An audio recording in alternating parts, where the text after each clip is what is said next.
Hi,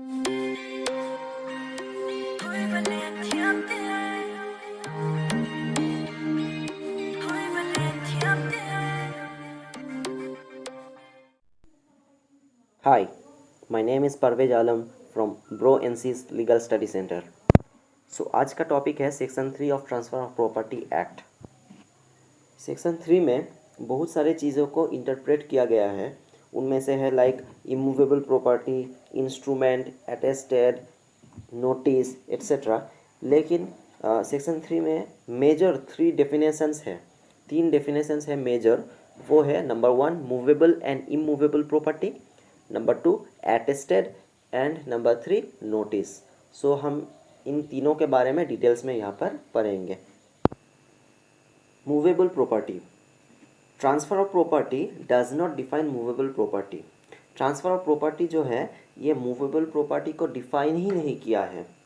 इससे पहले मैं एक बहुत इम्पॉर्टेंट बात कहना चाहता हूँ कि ट्रांसफ़र ऑफ प्रॉपर्टी एक्ट को अगर हमें अच्छी तरह से समझना है तो हमें इसके side by side registration act 1908 को भी पढ़ना पड़ेगा। बिकॉज आप लोगों को ये समझना है कि जब भी कोई प्रॉपर्टी को ट्रांसफ़र किया जाता है तो उसका पहले रजिस्ट्रेशन किया जाता है।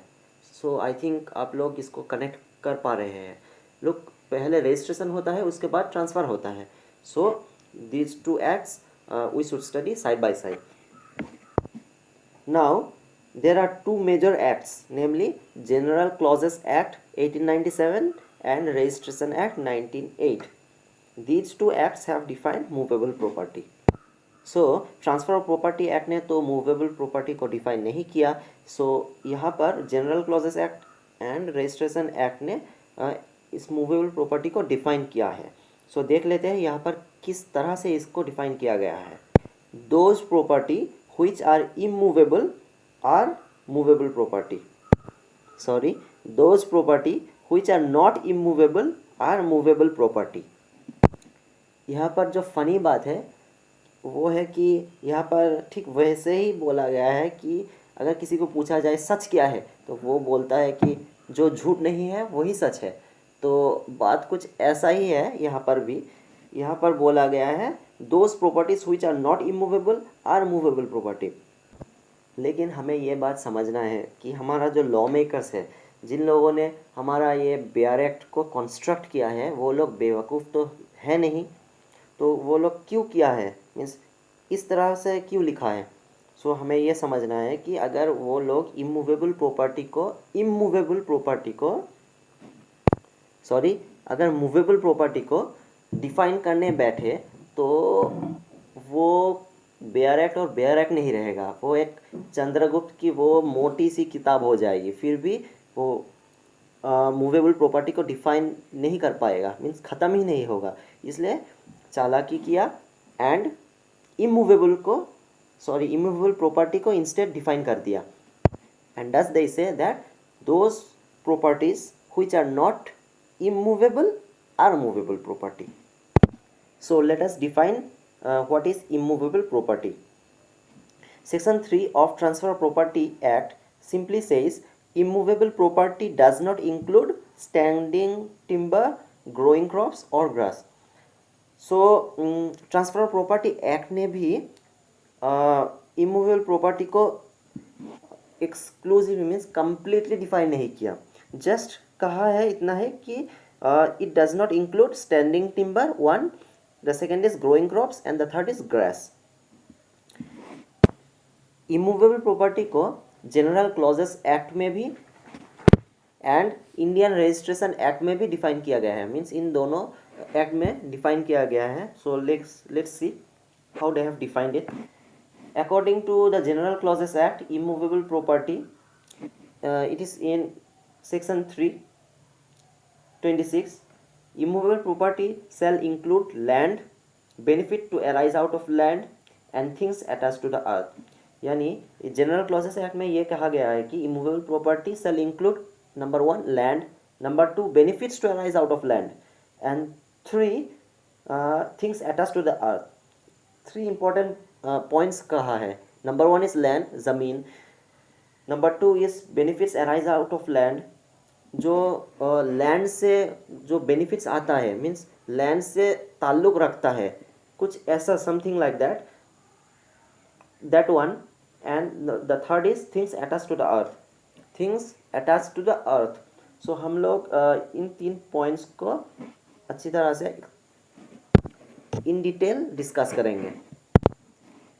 रजिस्ट्रेशन एक्ट में भी थोड़ा बहुत एक्सप्लेन किया गया है, just like this. Immovable property includes land, building, hereditary allowances, rights to way, lights, ferries, fisheries, or any other benefit to arise out of land, and things attached to the earth or permanently fastened to anything. जो permanently ज़मीन से attached है और permanently fastened to anything which is attached to the earth but not standing timber, growing crops, nor grass. So main जो 3 चीज़ें हैं, that is land, benefit to arise out of land and things attach to earth. इसको हम explain करते हैं. So number 1, land. Considered in its legal aspect. इसका legal aspect को दिमाग पे रखते land includes the following elements. Number 1, a determinate portion of the earth surface. Number 2, the column of space above the surface. Number 3, the ground beneath the surface. Surface का नीचे जो ground portion है वो भी लैंड के अंदर आता है. All objects which are on or under the surface in its natural state, for example minerals. Land includes lakes, ponds and rivers within its boundaries. They are also called land covered by water. ये land, ponds, river, ये सब भी land के अंदर ही आता है. All objects placed by human agencies on और under the surface with the intention of permanent annexation.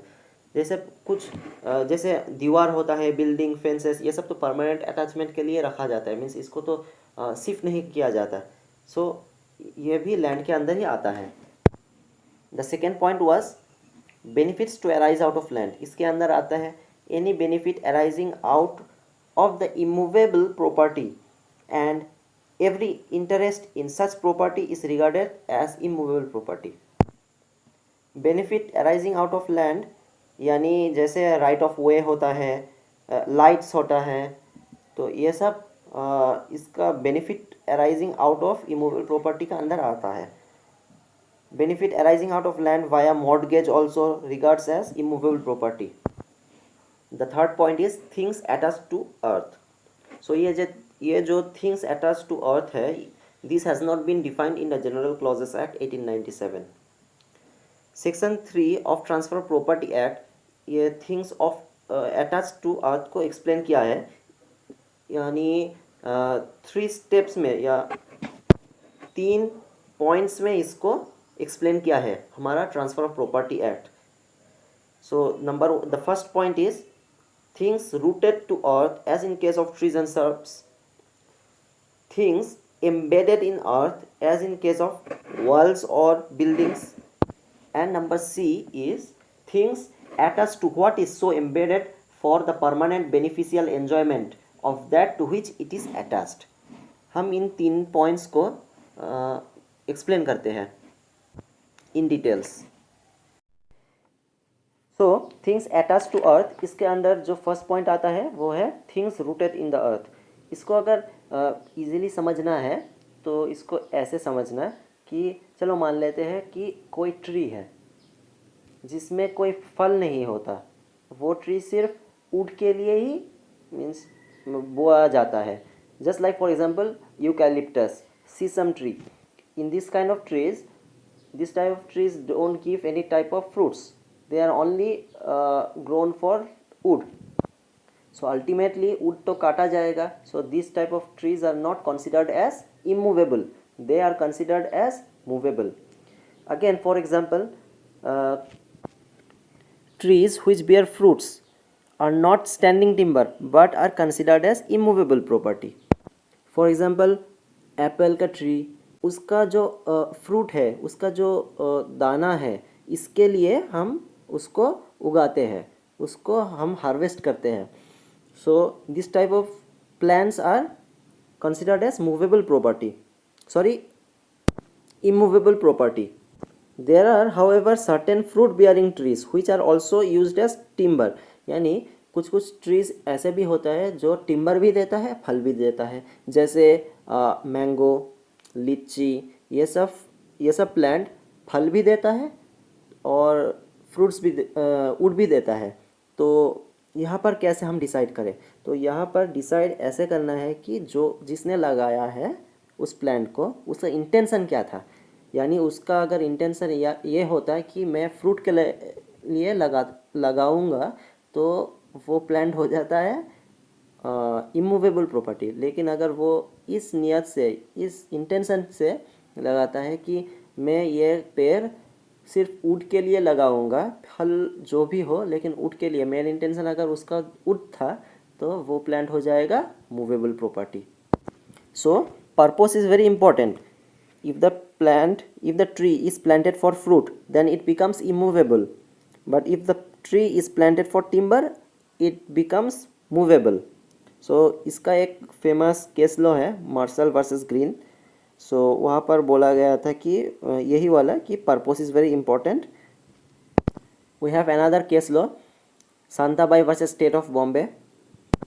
यहाँ पर भी बोला गया, if the intention is to use them for the purpose of enjoying their fruits, they will be regarded as immovable property, but if the intention is to cut them down sooner और later for the purpose of utilising the wood for building और other industrial purpose, they would be timber and would be accordingly be regarded as movable property. So वही बात होता है कि the purpose of planting that tree is very important. If the plant is planted for fruit, then it becomes immovable, but if the tree is planted for timber, it becomes movable. Coming to the next point, things embedded in the earth. So in things embedded in the earth, under this point, it includes such things as houses and buildings. There are however certain things which are embedded in the earth, yet they are not immovable property, as for example an anchor embedded in the land to hold a ship. So embedded in the अर्थ के बारे में अगर हम बात करें तो कुछ ऐसे चीज़ें आते हैं जैसे जो एम्बेडेड होता है अर्थ से, यानी जो अर्थ से जुड़ा होता है, just like building, wall, trees, ये सब तो अर्थ से जुड़ा होता है, means they are completely embedded in the earth. So ये सब इमूवेबल प्रॉपर्टी के अंडर आता है, लेकिन इसमें भी थोड़ा बहुत एक्सेप्शंस आ जाता है, वो हम डिस्कस करेंगे। For example like anchor. Anchor वो होता है ना जो शिप में होता है, शिप को एंकर के द्वारा समुद्र के किनारे, वो शिप को समुद्र के किनारे उसको हुक किया जाता है ताकि वो कहीं पर ना जाए। So although this anchor is embedded in the earth, this anchor can not be considered as immovable property, because everybody knows that जब शिप मीन्स ये शिप को स्टार्ट किया जाता है तब एंकर उठाया जाता है। So everything therefore depends upon the circumstances of each case. For example cinema hall में जो सीट्स होता है, टिप अप सीट्स, वो भी सिनेमा हॉल के फ्लोर के साथ फर्स्ट होता है, तो वो नॉर्मल चेयर की तरह डिस्प्लेस नहीं किया जाता, वहाँ पर ही उसको फ्लोर के साथ अटैच किया जाता है। So these tip-up seats cannot be considered as movable, rather they are immovable. The object of annexation, यानी उस जगह को जो ऑक्युपाई किया गया है उसका ऑब्जेक्ट क्या है। चलो इसको एक छोटा सा एग्जांपल के साथ मैं समझाता हूँ। चलो मान लेते हैं कि मेरे पास 1000 बस्ता राइस का बस्ता है। सो मेरे पास दो ऑप्शन है, मैं आइदर उसको 1000 बस्तों को फ्लोर पे स्कैटर तरीके से रख सकता हूँ।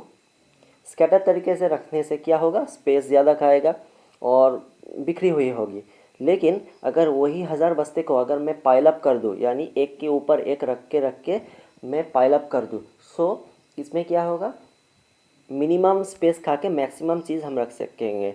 सो ये करने के बाद वो 1000 बस्ता कैसे दिखेगा, it will look like a pile of, or it will look like a wall.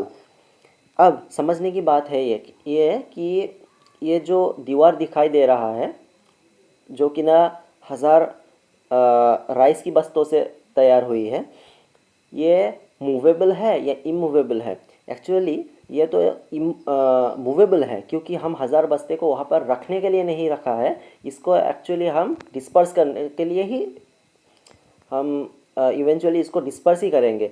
सो ये जो राइस का बस्ता है, उसका जो पिलर है, सो ये एक्चुअली है मूवेबल प्रॉपर्टी। लेकिन कोई बिल्डर्स यार्ड में जब कोई स्टोन को डिस्पोज किया जाता है, यानी उसको सीमेंटिंग कर देते हैं हम, वो हो जाता है इमूवेबल प्रॉपर्टी, क्योंकि उसको तो हम वो तो मूवेबल होगा ही नहीं। So this is the concept. And the third point is things attach to what is so embedded. Things attach to what is so embedded, यानी जो कुछ भी एम्बेडेड है उसके साथ जो कुछ भी अटैच्ड है। So in most of the time embedded चीज़ के साथ जो अटैच्ड होता है वो क्या होता है? Immovable property. For example door, window. कोई अगर ये मान लेते हैं मैं अपना घर बेच दिया, तो मैं अपना तो दरवाज़ा खोल के नहीं जाऊँगा ना, तो बात कुछ ऐसा है। So this doors and windows are immovable property. But if the attachment is not intended to be permanent, the things attached are not immovable property. Example, जैसे हम इलेक्ट्रिक फैन के बारे में बोल सकते हैं, विंडो ब्लिंड्स के बारे में बोल सकते हैं। ये सब हम खोल के लेकर चले जाते हैं अगर हम कोई किसी दूसरे घर पे शिफ्ट करते हैं। यहाँ पर एक छोटा सा पॉइंट है, वो है कि income raised out of immovable property is also immovable property. So immovable property equal to rent, right of way, mortgage, ferry right, hereditary office, right to receive future benefits, etc etc. इसके ऊपर दो famous case law है। The first one is Inox air products limited versus रथी इस्पात limited. यहाँ पर बोला गया था कि थिंग्स अटैच टू अर्थ और fasten to earth are immovable property. And the second case law is commissioner of central excise Ahmedabad versus solid and correct engine works. यहाँ पर वही डेफिनेशन डिस्कस किया गया था। So things not included in immovable property, ये जो नया point है, इसके अंडर 3 पॉइंट्स आते हैं जो हम बेयर एक्ट में भी डिस्कस किए थे। मीन्स बेयर एक्ट में भी इसका डिस्कशन हुआ था कि standing timber, growing crops and grass are not included in immovable property. So ये स्टैंडिंग टिम्बर होता क्या है? The word standing timber include like banyan tree, shisham, neem, peepal, teak, bamboo etcetera. ये सब स्टैंडिंग टिम्बर है। The second is growing crops. Growing crops किसको हम कहते हैं? The term includes rice, wheat, sugar cane, various vegetables like cabbage, brinjal etcetera. और जो तीसरा है वो है ग्रास। तो grass can only be used as fodder यानी चारा। सो ग्रास जो है इसका अलग सा कोई यूज़ नहीं है, बस फूडर के लिए ही यूज़ किया जाता है। It's no other use is possible, therefore it is movable property. Coming to the new point, actionable claim. Actionable claim in general terms signifies a claim or a debt for which you can take an action, which means there is a claim and you can approach the court for the enforcement of the same. यानी अगर किसी चीज़ पर आप claim कर रहे हो, उसको कहता है एक्शनेबल क्लेम। फॉर एग्जांपल, इसको एक छोटा सा एग्जांपल के साथ मैं समझाने का कोशिश कर रहा हूँ। फॉर एग्जांपल, आपके पास से आपका दोस्त आपसे 1,00,000 रुपया उधारी लिया और उसके बदले आपके पास कोई भी चीज़ मॉर्गेज नहीं की। सो अभी अगर वो आपको आपका पैसा नहीं लौटाया, तो आप कोर्ट के पास जा सकते हो और आप उस कोर्ट में जाके वो पैसा क्लेम कर सकते हो। इसको कहते हैं एक्शनेबल क्लेम। लेकिन फॉर एग्जांपल, आपका दोस्त आपके पास से 1,00,000 रुपया उधारी लिया, लेकिन उसके बदले में वो 1,00,000 रुपया बराबर मीन्स इक्विवेलेंट अमाउंट का कोई चीज़ आपके पास गिरवी रख दी। फॉर एग्जांपल, एक गोल्ड चेन रख दिया या अपना मोटरसाइकिल रख दिया। सो उसका वैल्यू 1,00,000 बराबर है। सो यहाँ पर अगर वो आपको आपका पैसा लौटाया नहीं तो उसके लिए आप कोर्ट में जाके कोई क्लेम नहीं कर पाओगे, क्योंकि he has already given you something which is equivalent amount to that 1 lakh rupees. So this will not be an actionable claim. यानी यहाँ पर क्योंकि उसने आपको कुछ गिरवी रख दी, सो उसका लोन यानी उसका डेट सिक्योर्ड हो गया। लेकिन जो पहला वाला एग्जांपल था वहाँ पर उसने कुछ नहीं रखा था, सो वहाँ पर उसका डेट अनसिक्योर्ड था। So an actionable claim means any unsecured debt. दो तरीका का डेथ होता है। The first one is secured debt and the second one is unsecured debt. So actionable claim comes under unsecured debt, and the second is any interest in immovable property not in possession of the claimant. So there are two types of debt: secured debt and unsecured debt. Coming to unsecured debt, illustration: A said to B that he wants 10 lakh rupees. B gives money to A without any security. Here B's claim is actionable claim because B don't have any security for which he can recover the amount 10 lakh rupees. If A default in payment, then B can take action in the court against A as the debt is unsecured. सो जैसे मैंने पहले भी explain किया, ये date unsecured है क्योंकि यहाँ पर उसने 10 लाख रुपए तो लिए, लेकिन उसके सेम अमाउंट का कुछ मॉर्गेज नहीं किया, उसका सेम अमाउंट सेम वैल्यू का कुछ गिरवी नहीं रखा। So this debt is unsecured. Now coming to secured debt. Secured debt दो प्रकार का होता है। The first one is debt secured by mortgage and the second one is debt secured by pledge. Mortgage किसको कहता है? Means mortgage is about immovable property and whereas pledge is about movable property. So debt secured by mortgage, यहाँ पर illustration देख लेते हैं। A said to B that he wants 10 lakh rupees. B gives money to A and A mortgage his house to B. The value of the house is approx 10 lakh rupees. Here B has A's house and he can recover his money if A default in payment, but B can't go in court for recovery of his money because he is secured as he is having A's house. So B's claim is not an actionable claim. So यहाँ पर हमने क्या देखा? उसने 10 लाख रुपए तो लिया, लेकिन उसके बदले में अपना घर गिरवी रखा। सो अगर ए ने उसको वापस 10 लाख रुपए नहीं दिया, फिर भी क्योंकि उसने already he has mortgage his house, so A already has mortgage his house, so B cannot sue A in the court anymore. So this claim is not an actionable claim. Debt secured by pledge. यहाँ पर हम illustration में देखेंगे कि X goes to Y and says that I need 1 lakh rupees. Y gives 1 lakh rupees. In return, X pledged his mother's gold chain to X. Here also Y's claim is not an actionable claim. यहाँ पर Y का claim actionable claim क्यों नहीं है? उसका कारण यही है कि उस 1 लाख रुपए के बदले में उसने अपना माँ की गोल्ड चेन प्लेज किया है। So this is not an actionable claim too. Now the next is pledge and hypothecation. So what is pledge? Pledge is used when the lender takes actual possession of movable property, that is security goods. हम जो एक term अक्सर use करते हैं, गिरवी, हमने वो loan लिया, उसके बदले में ये गिरवी रखा।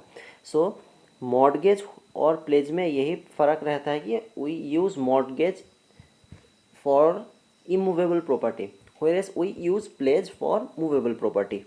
एक एग्जांपल लेते हैं। For example, you need money, you go to a bank. तो जो बैंकर है आपको पैसा दिया, उसके बदले में आप अपना गोल्ड चेन प्लेज किया। So this is an example of pledge. Here the property is in the hands of the lender और bank. Who has given you loan. लेकिन हाइपोथिकेशन में क्या होता है, हाइपोथिकेशन में the possession of the security remains with the borrower itself, यानी इसका जो सबसे बेस्ट एग्जांपल है वो है कि फॉर एग्जांपल आपने एक कार लोन लिया, यानी कार खरीदेंगे इसलिए कार लोन लिया बैंक में जाके। सो बैंक में जाके आपने कार लोन ले तो लिया, लेकिन इसका जो सिक्योरिटी है यानी द कार इटसेल्फ, ये किसका पोसेशन में रहता है, ये आपका पोसेशन में रहता है। So here the security lies in your hand. So in this case the car और vehicle remains with the borrower but the same is hypothecated to the bank. अब एक क्वेश्चन आता है कि what comes under actionable claim and what do not come under actionable claim. So इसका कुछ कुछ example ले लेते हैं, just like a claim in money under an insurance, यानी इंश्योरेंस में अगर आपका कोई मनी क्लेम है वो एक्शनेबल क्लेम है। SCR इन पार्टनरशिप, ये भी एक एक्शनेबल क्लेम है। अगर रेंट का कोई एरियर्स है, यानी कोई रेंट नहीं दिया, सो वो भी एक्शनेबल क्लेम के अंदर आता है। So some instances of claims which are not actionable claim, क्या क्या एक्शनेबल क्लेम के अंदर नहीं आता, उसका कुछ कुछ एग्जांपल्स है, सब नहीं है, मीन्स कुछ कुछ एग्जांपल्स है। लाइक कॉपीराइट का एक इशू, ये सब एक्शनेबल क्लेम में आता नहीं है। Right to recover damages for breach of contract do not come under actionable claim. कोई व्यक्ति अगर किसी और व्यक्ति की प्रॉपर्टी से प्रॉफिट कमाता है, this also do not come under actionable claim. इसको हम लॉ की भाषा में मेंस प्रॉफिट कहते हैं। So mesne profit do not come under actionable claim. So that's it. अब आते हैं अटेस्टेशन पे। Meaning of attest: to witness any act और event such as the signature और execution of a document, example a will, a sale deed, etc. attestation clause का क्या मतलब होता है? The statement in a deed or will, etc. that it has been duly executed in the presence of witness. और attestation का मतलब whenever a deed यानी gift deed या mortgage deed या sale deed is executed, it must be in written, signed by the executor before minimum 2 witnesses who must sign attesting the deed। यानी minimum 2 witness के सामने attest करना पड़ेगा and it must be sign by the executor को उसको sign करना पड़ेगा and that's it. Minimum 2 witness चाहिए ही चाहिए। सो अटेस्टेशन का अंदर 3 इम्पोर्टेंट पॉइंट आता है। The first point is the deed must be in written according to the terms and conditions of the transferee and transferor। ये जो deed है उसको in the form of written format में रहना चाहिए and according to the terms and conditions of the transferee and transferor। Secondly, the executant or transferor must sign the document। जो document है उसको एग्जीक्यूटेंट या ट्रांसफरर को साइन करना पड़ेगा। And thirdly, the attesting witnesses should sign their names in the presence of the executant at the end of the deed, generally at left side of the last page of the deed. The executant shall sign on each page of the deed, but the witnesses shall sign only on the last page of the deed. Sometimes the transferee shall have to sign along with the transferor, example lease deed, mortgage deed, gift deed, etc. So यहाँ पर जो third point है उसका जो gist है उसका यानी third point का मतलब यही होता है कि जो विटनेस है उन लोगों को एग्जीक्यूटेंट के सामने साइन करना पड़ेगा, then only it will be acceptable. The fourth point is no particular form of attestation is prescribed. कोई भी पार्टिकुलर अटेस्टेशन का फॉर्म प्रिस्क्राइब नहीं किया गया है। The fifth point is the attesting witness must not sign antedate, that is before executant sign. It is mandatory rule that the attesting witness must sign after the executant sign। यानी जो executing officer है वो attest करने के बाद जो witness है वो लोग साइन कर पाएंगे। अगर मान लेते हैं कि जो एग्जीक्यूटेंट है जिसका अटेस्टेशन लेने के लिए आप लोग किसी के दफ्तर पे गए हो, तो वो साइन करने के पहले ही विटनेस आके साइन कर दिया, so that will not be accepted. You have to sign in front of the executant. Now the question is who can attest. कौन अटेस्ट कर सकते हैं, किसके पास ये अटेस्टेशन का पावर है. सो इसका आंसर है number 1, a party can't be attester. Number 2, interested party can't be an attester. Number 3, signing on behalf of an illiterate person is not attester. Number 4, if illiterate made mark by himself, the description written by the scriber, that is who copies the document, then he is competent attesting witness. 5, signature of the executant can be attested by an illiterate. 6, a person with power of attorney can't attest as he is interested party. Now coming to case law, इसका 3 famous case law है. Number 1, Lala Kundan Lal versus Musharrafi Begum, 1936 का ये case है. The second case law is Subramanian versus Karuppai Ammal. And the third case law Rao Ganga Prasad Singh versus Isturi Prasad Singh.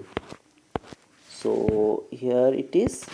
And हाँ, छोटी सी एक बात, लीगल इफेक्ट, अटेस्टेशन का legal effect. Mere attestation does not show that attested has notice of consent, however can't deny the execution. And the second legal effect is attestation does not imply consent by itself. So the new topic is notice. So इस notice का क्या मतलब है. सो बचपन में हर कोई इस word को सुना है, क्योंकि एवरीबॉडी नोज दैट स्कूल में जब हमको नोटिस दिया करता था कि फलाना तारीख से तुम्हारा स्कूल में इस फंक्शन है, वो फंक्शन है. सो नोटिस से हर कोई वाकिबोल है. Now the literal meaning of notice is knowledge और कॉग्निजेंस, यानी किसी चीज़ पे नॉलेज रहना उसको, या किसी चीज़ में नॉलेज किसी को देना, उसको नोटिस कहता है. To give notice is to bring matters to a person's knowledge और अटेंशन. नाउ ये इम्पोर्टेंट क्यों है. सो फॉर एग्जांपल मैं एक छोटा सा एग्जांपल देता हूँ. मैं एक लैंड ओनर हूँ और मेरा 2 रूम है, या मेरा एक एक्स्ट्रा एक रूम है, उसको मैंने रेंट में दिया है. सो मैंने अपना रूम को जिसको रेंट में दिया है, मैं उसको कहना चाहता हूँ कि नेक्स्ट मंथ से आप घर को खाली करो और मैं उस घर में अपना कुछ करूँगा, उस घर को मैं खाली करवाऊँगा. लेकिन मैंने क्या किया, 2 केस है. फर्स्ट केस में मैंने क्या किया, उसको डायरेक्ट नोटिस दिया, यानी उसको डायरेक्ट जाके बोला कि आप नेक्स्ट मंथ से मेरा घर खाली कर दीजिए. So he is liable now, that person is now liable to vacate the room from the next month. लेकिन सेकेंड केस अगर ऐसा होता है कि मेरे को ना मेरा घर खाली करवाना है, लेकिन मैंने डायरेक्टली नहीं कहा उस किराएदार को, लेकिन मैंने अपना पड़ोसी को कहा कि उसको बोल देने के लिए, या मैंने उसके बारे में डिस्कस किया अपना पड़ोसी के साथ. So this is not direct notice and this will not be considered as notice. So in the first case the tenant is liable to vacate the house from the next month because I have given him notice directly to him. But in the second case, if he don't even vacate the house, we can't do anything because I have not given him any kind of notice. I have just discussed that issue with my neighbor. So this is the case. And this is the importance of notice.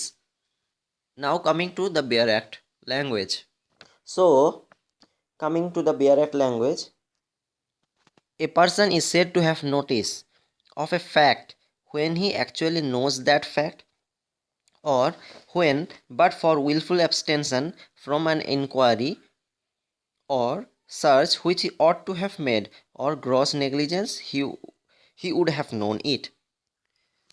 So, यहाँ पर बोला गया है कि of a fact which he actually knows that fact, यानी वो उस fact को एक्चुअल में जानता था, यानी एक्चुअल नोटिस, उसके पास एक्चुअल नोटिस था. And the second case is but for willful abstention from an inquiry or search which he ought to have made, or gross negligence, he would have known it. ये सब के लिए that is for willful abstention या gross negligence के कारण, यानी उसके पास notice तो था, एक्चुअल नोटिस नहीं, लेकिन उसको पता लगाना था, लेकिन उसने पता नहीं लगाया. इसको कहते हैं constructive notice.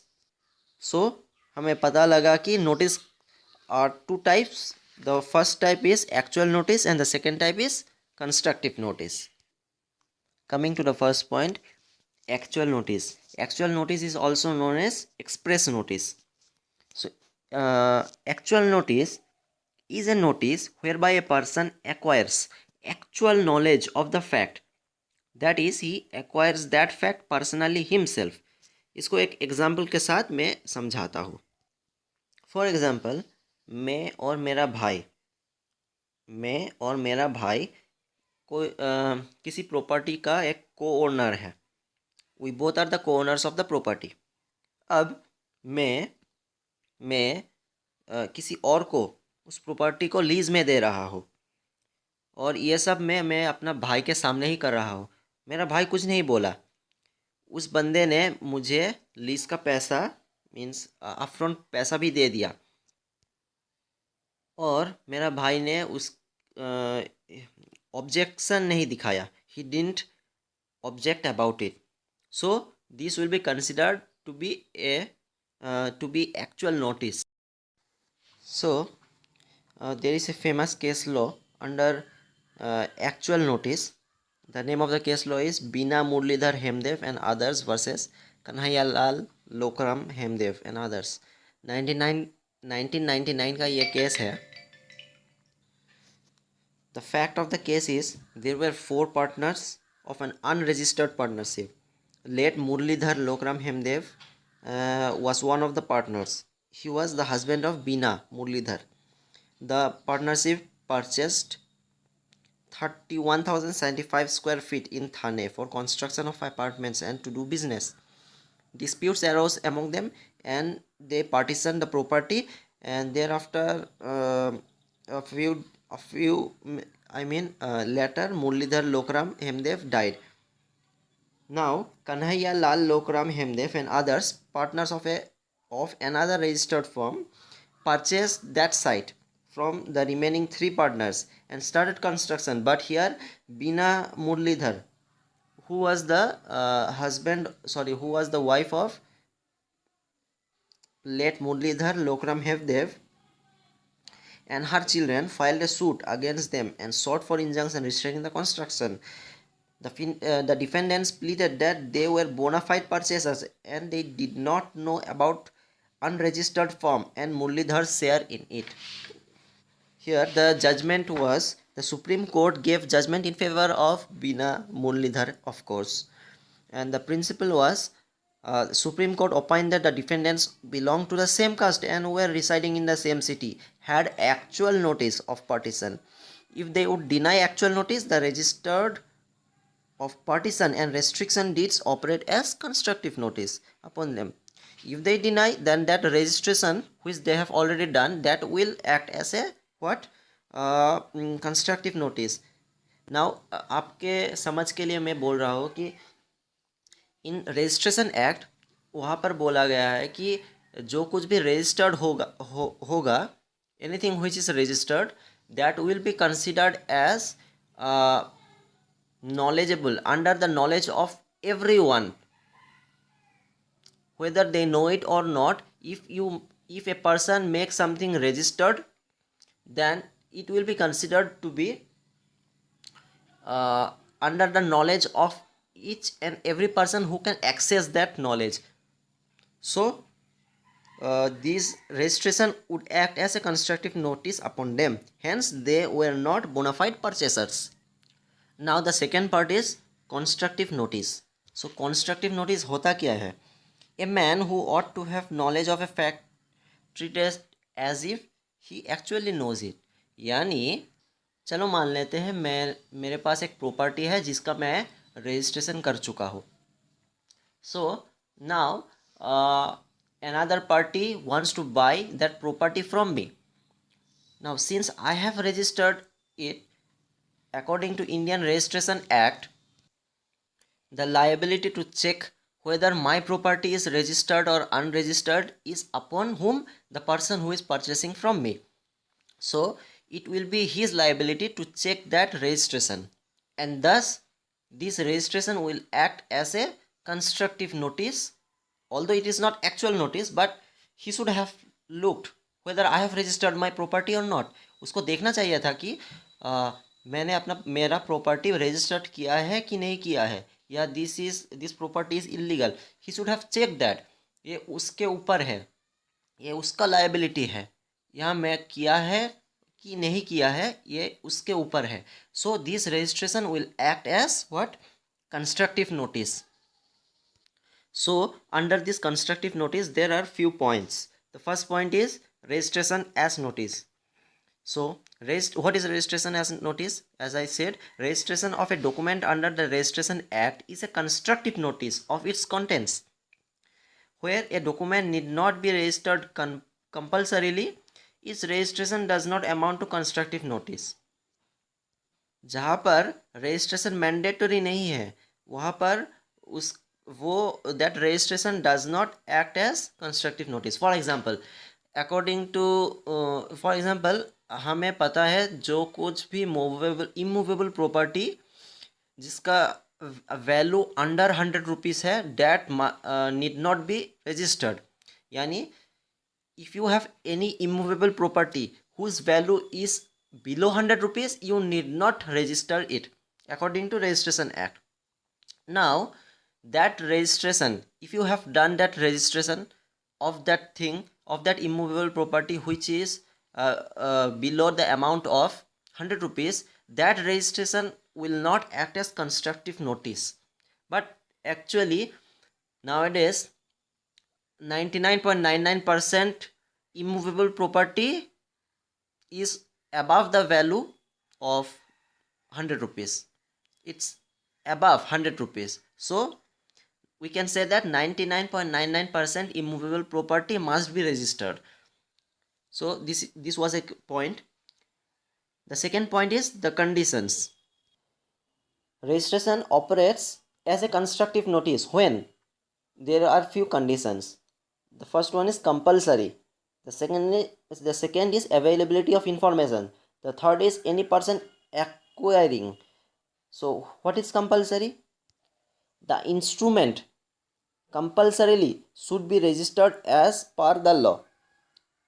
Now what is instrument? Here instrument means that वो कागज, that stamp page which we use while registration, उस कागज को हम इंस्ट्रूमेंट कहते हैं. So the instrument compulsory should be registered as per the law. It must be registered. For example a sale deed, gift deed, mortgage deed etc. must be registered. Such registration operates as a what? Constructive notice. A will need not be registered. Therefore, if a will, even though it has been registered, it cannot operate as a constructive notice. Also, it is not necessary to register an agreement to sell. Therefore, it cannot operate as a constructive notice. Now, the second is availability of information. The registration must be performed according to the provisions of Indian Registration Act 1908. Whoever aggrieved with such registration, if make inquiry, must get information from the concerned registration office. अगर उसका कोई query है, doubt है, he must go to where? The registration office, of course. And the third is any person acquiring. This is actually a phrase. This phrase, any person acquiring, in explanation 1 to section 3 of Act, indicates that registration is a notice to transfer is subsequent to the registration. यानी registration के पूर्व, registration की पहले ये एक notice की तरह काम करता है. To whom? To the transferee. While the registration of a subsequent transaction is not notice to prior transferees. Now यहाँ पर एक प्रॉब्लम है. We have a problem. A mortgage his goods to B. A ने अपनी goods को mortgage किया. किसको? B को. By registered. उसका रजिस्ट्रेशन किया है इन लोगों ने. उसका रजिस्ट्रेशन किया है. But retains the goods in his own possession. A then sells the goods to C who is not aware of the mortgage. Now has C constructive notice of mortgage. यानी A ने अपना एक goods को B को cell किया, sorry B को mortgage किया. And B को मॉर्गेज तो किया, लेकिन बी को वो गुड्स पोसेशन में नहीं दिया, वो खुद का पोसेशन में रखा. एंड बी को ना बता के सी को उस प्रोडक्ट को या उस चीज़ को, उस गुड्स को सेल कर दिया. सो यहाँ पर क्वेश्चन है कि has C constructive notice of the mortgage. But हमें ये चीज़ ध्यान में रखना है, this goods that is movable property. Movable property का रजिस्ट्रेशन कंपलसरी नहीं है. Means the registration of movable property is not compulsory. So even though if it is registered, that will not be considered to be a constructive notice. In this case, since the thing which was mortgaged was a movable property, so even if it was mortgaged, pledged or hypothecated, it will not be considered to be a constructive notice, since the registration of movable property is not compulsory. The fourth point is if not required by law. Now this is also a phrase. Registration if not required by law, it does not amount as a notice. If the registration is not required by law at all, then it will not amount to notice. It will not be considered to be a notice. For example, a will, an agreement to sell, in all these cases in sub में registration is not at all mandatory and it's not at all required. The fifth is time. The registration operates as a notice from the date of registration, not prior to such registration. यानी जिस दिन से registration हुआ है उस दिन से calculate किया जाएगा, not from before. So the registration operates as a notice कब से? From the date of registration and not prior to such registration. The sixth point is registration is notice of registered instrument. If a registered document refers such other important covenants, they also operate as a constructive notice. Let us take an example. Two brothers purchased a house site from the common vendor. While they got it registered in their names jointly with a covenant that if either of the brothers sell his share, he would give the other a right of preemption. One of the brothers sold his share in the house site to C by a registered deed. C had constructive notice of the covenant of preemption. The seventh point is record of rights. First part of the definition of notice explains that if the purchaser omits to inspect entries in records of rights, it amounts to willful abstention from the inquiry. यानी purchaser को record of right को check करना पड़ेगा, नहीं तो it will amount to willful abstention from inquiry, and thus he will be liable to constructive notice. It will be considered to be a constructive notice. The eighth point is actual possession. Actual possession operates as a constructive notice. Actual possession is a notice of such title as the person in actual possession has. We have a case law for this, Dennis versus Danielson. Dennis versus Davison. So the case is, A contracts to sell his house to B for £5,000. B takes possession of the house without giving consideration and starts to reside in it. Now, the neighbors treat B as the purchaser since he has been residing in the house with possession and enjoyment. Thereafter, A sells it to C for £10,000. C makes no inquiry regarding B's possession, and thus B's actual possession operates as a constructive notice to C. So guys, that's all for section 3. I hope आप लोगों को इसमें ढेर सारा value मिला है. If so please love it, like it, share it, comment, and do not forget to subscribe. And see you in the next video. I will be making individual videos for each and every section. So please make sure to support me. Have a great day.